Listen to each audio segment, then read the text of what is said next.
오늘의 사연 시작합니다. 안녕하세요. 저는 50대 후반에 이제 곧 환갑을 바라보고 있는 남자입니다.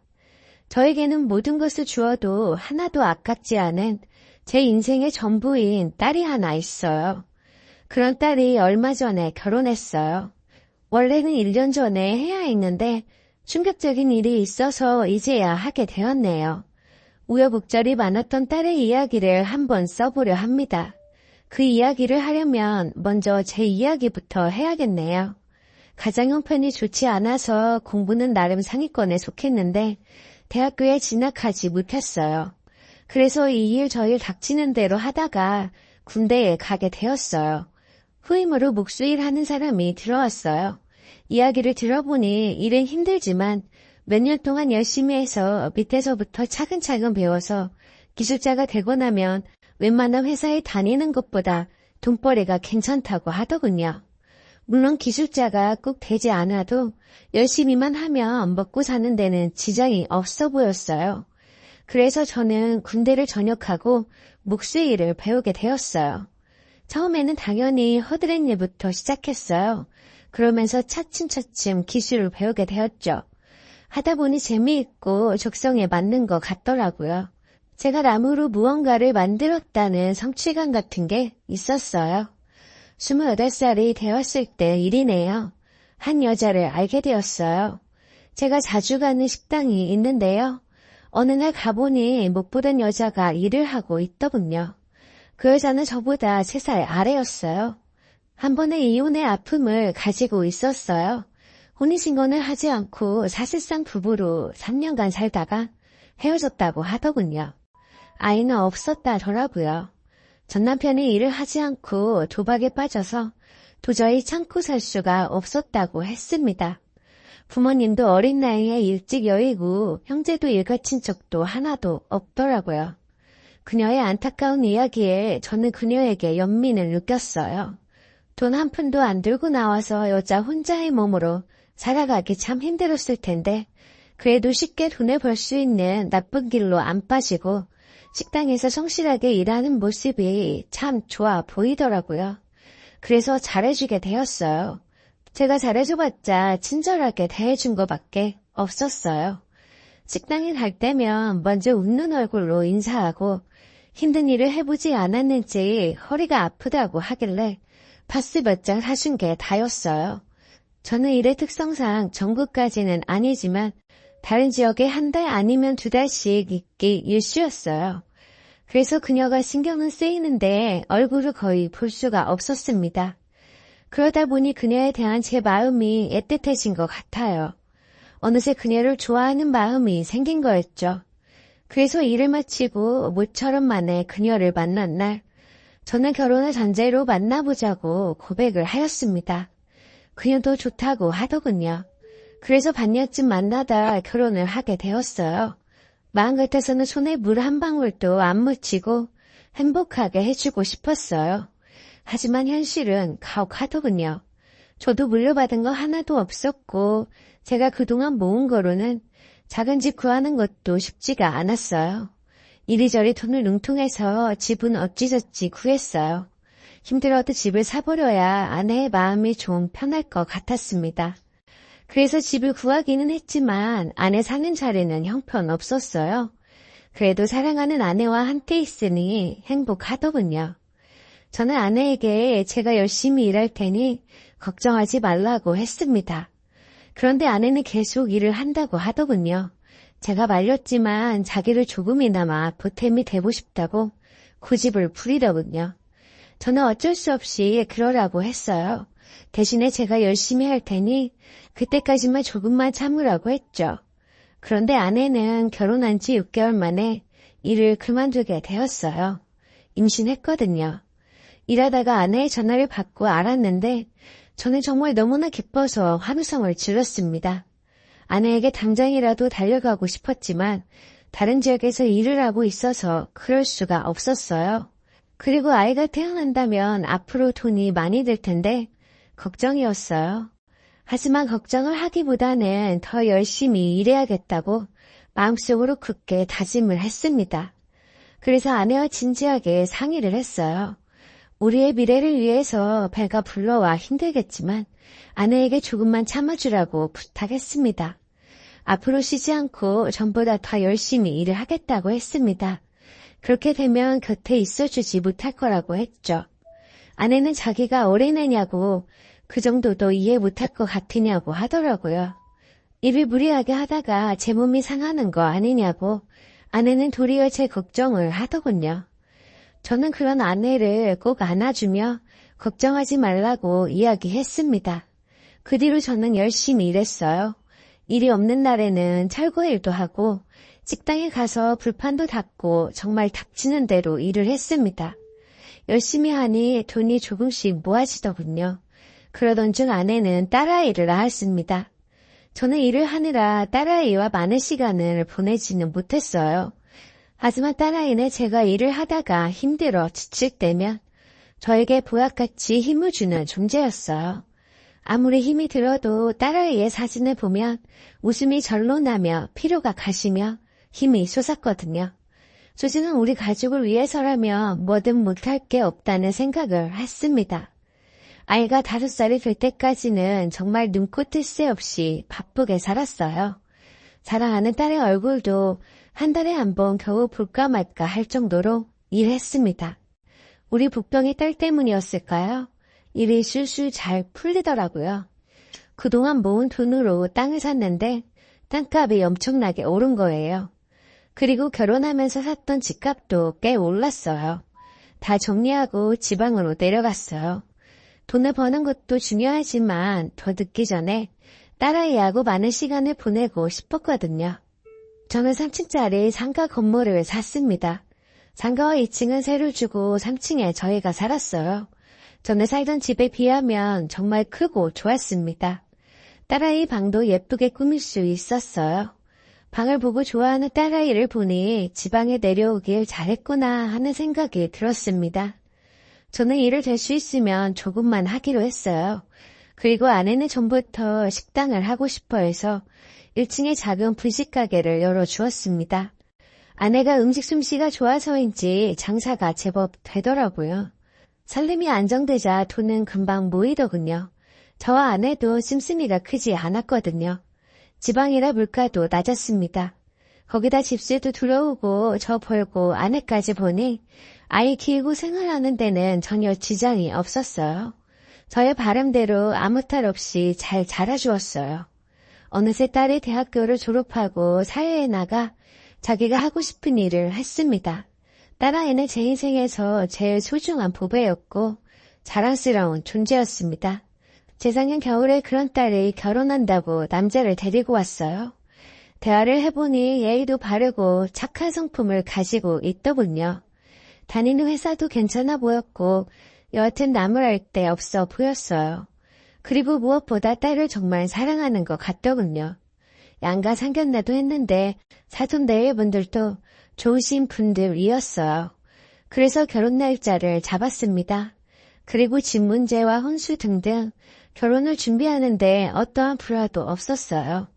양가 집안의 의견이 다르면 서로 조금씩 양보하고 조정해 나갔습니다. 그렇게 딸아이가 큰일 없이 결혼해서 행복하게 잘 살 줄 알았습니다. 그런데 딸아이의 결혼식 당일에 그런 일이 벌어질 줄 꿈에도 몰랐습니다. 딸의 결혼식 날이었어요. 결혼식장에서 한창 하객들을 맞이하고 있었어요. 그런데 신부 대기실에 있어야 할 딸이 아무 말도 없이 갑자기 사라진 거예요. 딸의 친구가 와서 이야기하더군요. 전화를 받더니 갑자기 뛰쳐나갔다고 하는 거예요. 어디 가느냐고 붙잡으니 금방 오겠다는 말을 하고 나갔는데 아무리 기다려도 오지를 않는다는 거예요. 아내도 딸이 어디 갔는지 모른다고 하더군요. 옥상부터 화장실까지 아무리 찾아봐도 안 보였어요. 딸의 전화기도 꺼져 있었고 사이도 결혼식장에 있던 그 누구도 딸의 행방을 아는 사람이 없었습니다. 이게 어떻게 된 노릇인지 모르니 제가 아무것도 할 게 없었어요. 그냥 기다리는 수밖에 없었어요. 결국 딸은 오지 않았고 어쩔 수 없이 결혼식을 못하게 되었습니다. 당연한 이야기지만 사돈 어르신도 며느리 될 아이가 이럴 줄 모르셨다고 불같이 화를 내시더군요. 저는 죄송하다고 연신 사과를 드렸어요. 사돈 어르신은 나중에 이야기하자고 하시더군요. 하객들에게도 일일이 양해를 구했습니다. 결혼식장을 정리하고 집에 돌아왔지만 여전히 딸하고 연락이 닿지 않았어요. 다음날 아침이 되어서야 딸한테 문자가 왔습니다. 아빠, 미안해. 걱정 많이 했지? 나 일이 있어서 그랬어. 나는 잘 있으니까 너무 걱정하지 마. 딸의 문자에는 왜 그랬는지는 쓰여있지 않았어요. 저는 딸을 믿지만 힘든 일이 있으면 저한테 이야기하면 제가 해결을 해주거나 아니면 적어도 도움이라도 줄 수 있을 텐데 왜 혼자 힘들어하고 고민하나 싶었습니다. 그리고 결혼식을 포기할 정도라면 보통의 문제가 아닐 텐데 하는 걱정이 들더라고요. 지금까지 그런 일이 없었는데 도대체 무슨 일 때문인지 감이 잡히질 않았어요. 저는 그래도 딸을 믿기로 했습니다. 금방 털어내버리고 제 곁으로 돌아올 줄 알았습니다.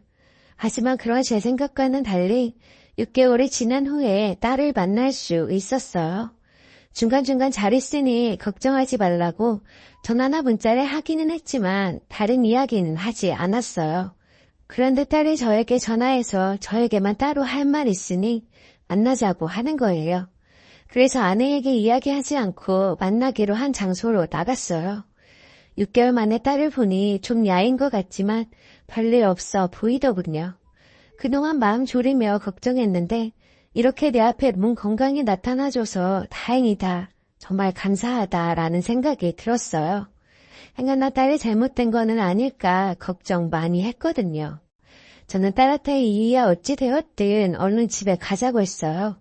그 말을 듣더니 딸은 집에 못 간다고 하는 거예요. 도대체 왜 그러냐고 물었습니다. 그런데 딸이 갑자기 아빠, 그동안 키워주셔서 정말 감사해요. 아는데 순간 무서운 생각이 들었어요. 딸이 제 곁을 영원히 떠날 것 같았어요. 그래서 딸한테 도대체 왜 그러냐고 물었어요. 딸이 뒤이어 한 말은 충격이었어요. 아빠 딸 아니래. 진짜 친아버지는 다른 사람이래. 그 사실을 알고 아빠한테 말할지 말지 고민 많이 했어. 그래도 아빠는 알아야 할 것 같아서 이야기하는 거야. 그 말을 듣고 저는 깜짝 놀랐고 아무 말도 못했습니다. 딸과 헤어진 후 저는 집으로 와서 아내에게 당신 똑바로 이야기해. 여주 누구 자식이야? 내 새끼 아니라는데 진짜야? 그럼 여주 아버지는 도대체 누구야? 저는 속이려고 하지 말고 똑바로 이야기해 라고 말했어요. 제 말을 들은 아내는 그 자리에 주저앉더니 모든 것을 사실대로 이야기하더군요. 진작 말하려고 했는데 그러지 못했다고 하더군요. 여주의 진짜 친아버지는 전 남편이라는 거예요. 결혼 초에 제가 다른 지역으로 일하러 갔을 때 우연히 전 남편을 만났다고 하더군요. 그리고 술을 마셨고 술김에 하룻밤을 지냈고 그때 여주를 가지게 되었다고 하는 거예요. 그리고 그 뒤로 전 남편을 안 만났는데 얼마 전 찾아와서 돈을 요구하는데 거절했다고 하더군요.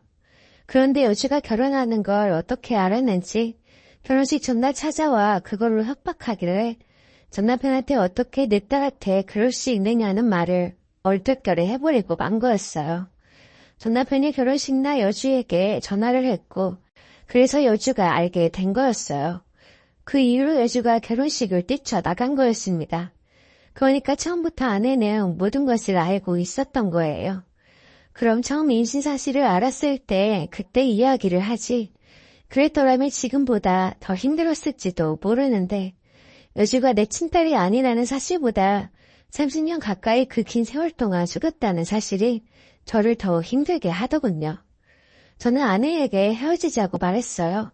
저는 아내의 얼굴을 마주보며 예전처럼 지낼 자신이 없었어요.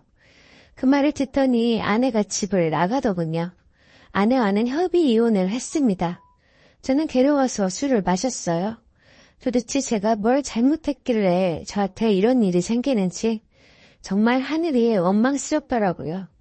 술이라도 마시지 않으면 도저히 못 견디겠더군요.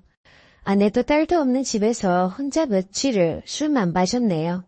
술에 취해서 잠을 자다 일어나 보니 집안에 누군가 온 것 같더군요. 딸이었어요. 술 조금만 마셔요. 그러다 몸 상하면 어떡하려고. 아는데 저는 아무 말도 안 하고 물을 한 잔 마신 후에 방으로 들어가 버렸습니다. 그리고 이불을 뒤집어 쓰고 다시 잠을 잤어요. 한참 뒤에 깨어보니 딸은 가고 없더군요. 식탁에는 밥상이 차려져 있고 편지 한 통이 있더군요. 아빠, 내가 아빠라고 부르면 안 되지? 난 아빠 진짜 딸도 아니니까. 그래도 아빠라고 부를래. 나한테 아빠는 아빠 한 명뿐이니까. 아빠, 내가 아빠 진짜 딸이 아니라서 미안해. 속상하다고 술 너무 많이 먹지 말고 괜히 거르지 마. 밥은 밥통에 해놨으니 콩나물국 데워서 밥 꼭 먹어. 딸의 편지를 읽고 나니 눈물이 흐르더군요. 저는 저만 생각하고 딸이 받은 충격에 대해서는 생각조차 하지 않았던 거였어요. 누가 뭐래도 제 딸인데 제가 세상에서 제일 사랑하는 딸인데 왜 그걸 잊어버렸는지 모르겠습니다. 제가 여주의 아빠고 여주가 제 딸이라는 사실이 무엇보다 제일 중요한 거였는데 말이죠. 딸은 저를 걱정하는데 저는 그 중요한 걸 잊어버렸으니 저는 아빠 자격도 없는 사람이었어요. 저는 사랑하는 딸을 위해서라도 다시 힘을 내기로 했습니다. 저하고 딸을 만나서 서로를 끌어안고 울었네요. 서로 잘못했다고 하면서요. 딸에게 결혼식 날은 어떻게 된 거냐고 물었어요. 여주는 본인의 친아버지가 제가 아니란 거에 큰 충격을 받았지만 그것보다 오히려 제가 알게 될까 걱정되어서 결혼식을 뛰쳐나갔다고 하더군요. 그 이야기를 듣고 또 한 번 울었네요. 그럼 그 남자하고는 어떻게 할 거냐고 물으니 다 끝났다고 마음의 정리를 다 했다고 하더군요. 말은 그렇게 하지만 제가 보기에는 아직도 미련이 남아있는 것 같더군요. 저는 다음날 딸과 결혼하려던 남자의 아버지께 만나자고 연락을 했습니다. 만나서 저는 딸이 그렇게 할 수밖에 없었던 사실을 모두 다 빠짐없이 이야기하였습니다. 그리고 용서를 빌었어요. 제 이야기를 들으시더니 다행히 이해를 해주셨습니다. 그러게 여주가 절대 그럴 애가 아닌데 무슨 일이 있었나 했는데 이제야 이해가 가신다고 하더군요. 도리어 여주가 그동안 얼마나 마음고생이 심했을지 생각하면 마음이 아프다고 그러시더라고요. 그리고 애들 마음만 그대로라면 결혼시키자고 하시더군요. 제가 생각했던 것보다 마음이 넓고 좋으신 분이셨어요. 만약에 애들 결혼을 반대하시면 바지가락이라도 붙잡고 매달리려고 했는데 그럴 필요가 없었어요. 그렇게 얼마 전에 딸은 행복한 얼굴로 결혼을 했습니다. 우리 딸, 사랑하는 불쌍한 우리 딸, 아빠 잘못 만나서 마음고생 심했던 우리 딸. 결혼을 결심할 때에도 혼자 남겨질 아빠를 걱정하던 착한 우리 딸.